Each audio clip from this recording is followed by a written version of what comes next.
La Revolución Francesa no solo conduce a la libertad y a la democracia, sino a otra fase de opresión. El general Napoleón Bonaparte, natural de Córcega, quiere restablecer el orden en Francia y en Europa. Promete preservar e implementar las ideas centrales de la Revolución, aunque pone fin a la democracia y se proclama emperador de Francia en 1804. Pero quiere más. Desea gobernar todo el continente.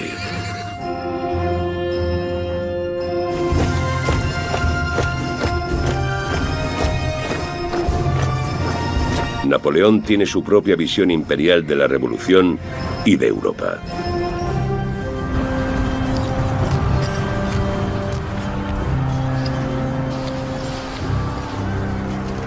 Napoleón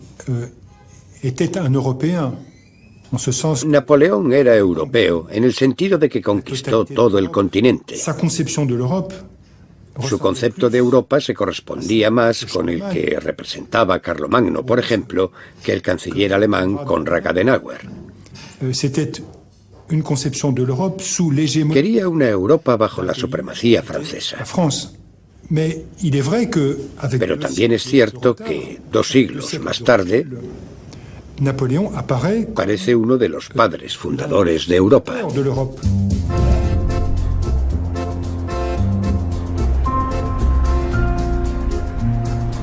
Napoleón une Europa con la fuerza, pero también con un nuevo código de derecho. El emperador francés mantiene su promesa.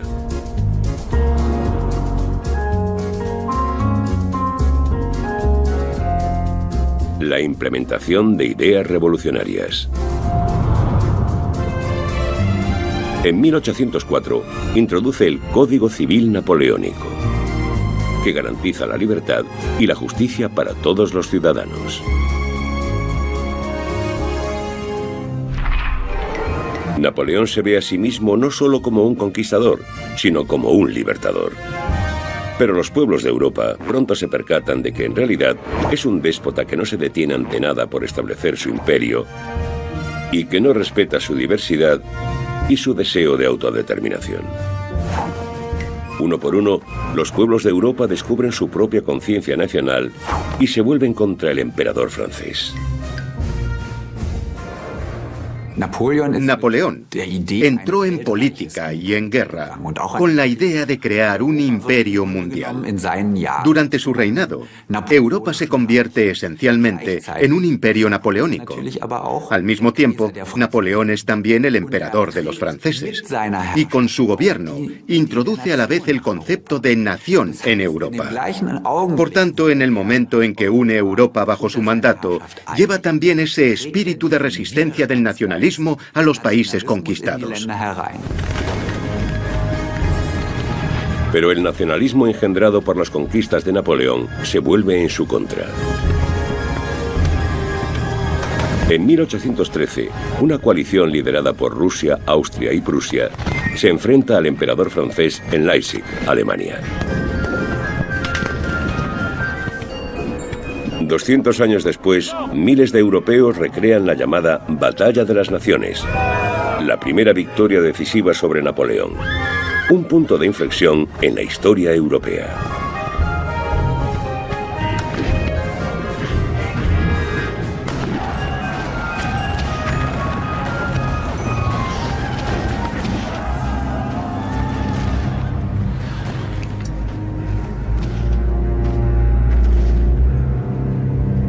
Después de que el emperador francés fuera finalmente derrotado, este es exiliado forzosamente a la isla de Santa Elena, dejando a Europa con una ambigua herencia.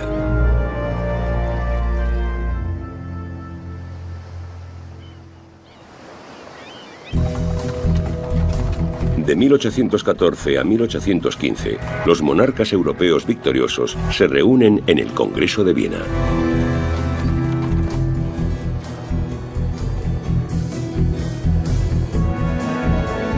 Se unen para restablecer el orden en el continente y su poder.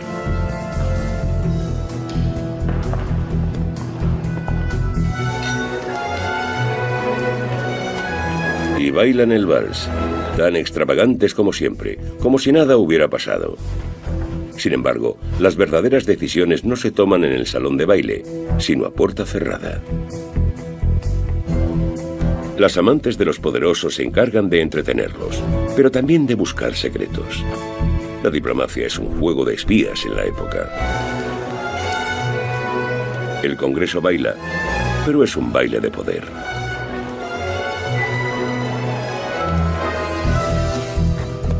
Uno de sus objetivos es establecer una paz duradera, pero los monarcas tratan también de mantener, si no expandir, su influencia.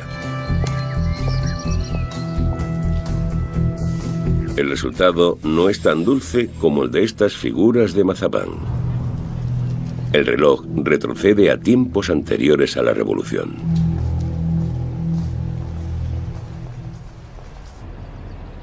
Políticamente, Viena podía ser reaccionaria entonces, pero musicalmente es revolucionaria. Los compositores de la llamada Primera Escuela de Viena aún gozan de fama hoy. Wolfgang Amadeus Mozart, Joseph Haydn y Ludwig van Beethoven. Los tres están asociados a composiciones musicales repletas de emociones. Pero la música de Beethoven, sobre todo, tiene también un mensaje político.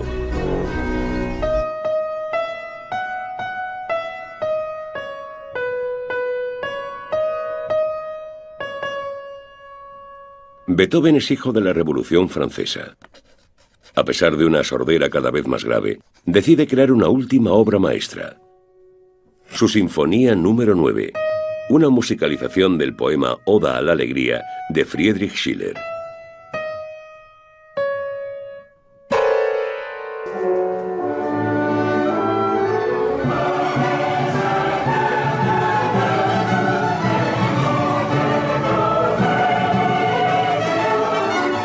Hoy es una de las sinfonías más tocadas del mundo.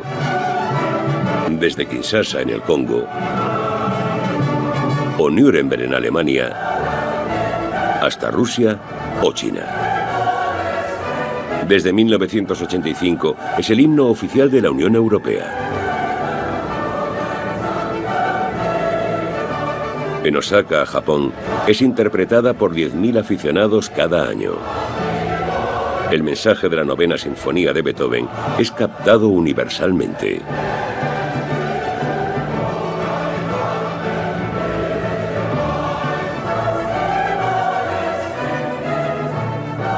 Pero en 1824, en su estreno en el Teatro de la Corte Imperial y Real de Viena, nadie presagia tal éxito. A fin de cuentas, la Sinfonía de Beethoven era la versión musical de la Revolución Francesa con una evocadora afirmación: todos los hombres serán hermanos.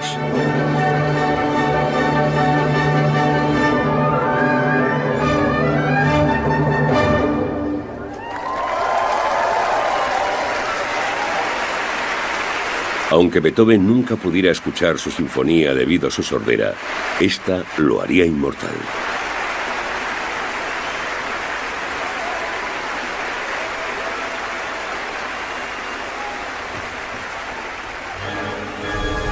En Bruselas, la música llega a comenzar una revolución en 1830. En ese momento, en el Teatro Real de la Moneda, se representaba La Muda de Portici, una ópera sobre una revuelta contra un opresor.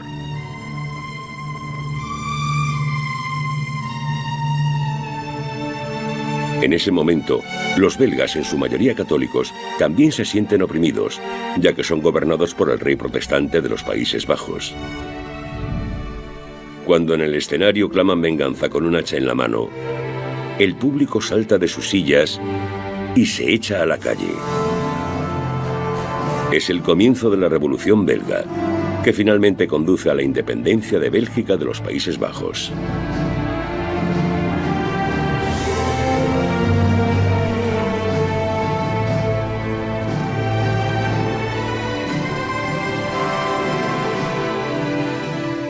La Muda de Portici es un buen ejemplo de cómo la ópera puede avivar los ánimos y hacer que la gente se rebele. Sin embargo, debo cuestionarlo críticamente. ¿Está documentado históricamente? ¿Fue la ópera realmente la causa de la revolución? En ese edificio cabían 1.200 personas. No estoy seguro de que 1.200 personas en las calles fueran capaces de derribar un reino o desatar una revolución. Pero es una bonita imagen que la gente, movida por la música, por la ópera, proteste para cambiar el mundo. Es una imagen fantástica. Y esta no es la única revolución. En casi toda Europa, el pueblo se levanta y cuestiona de nuevo el poder de los monarcas.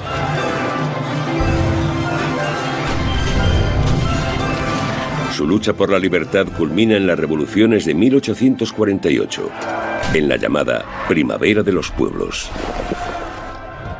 El período de las revoluciones de 1848 es uno de los más hermosos de la historia europea y también de los más tristes.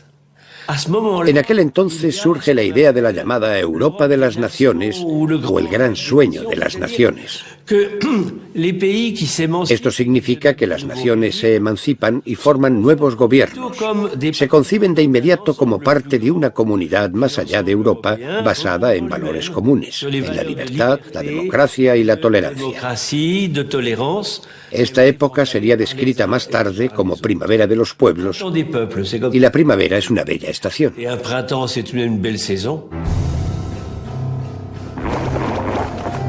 Pero la primavera de los pueblos no dura mucho. La mayoría de las revoluciones son aplastadas. A pesar de su rivalidad, cuando se trata de defender su poder, los monarcas europeos trabajan juntos. Los lazos del Congreso de Viena demuestran ser más fuertes que el pueblo. En las revoluciones de 1848, es el pueblo el que se ve linchado, no los reyes.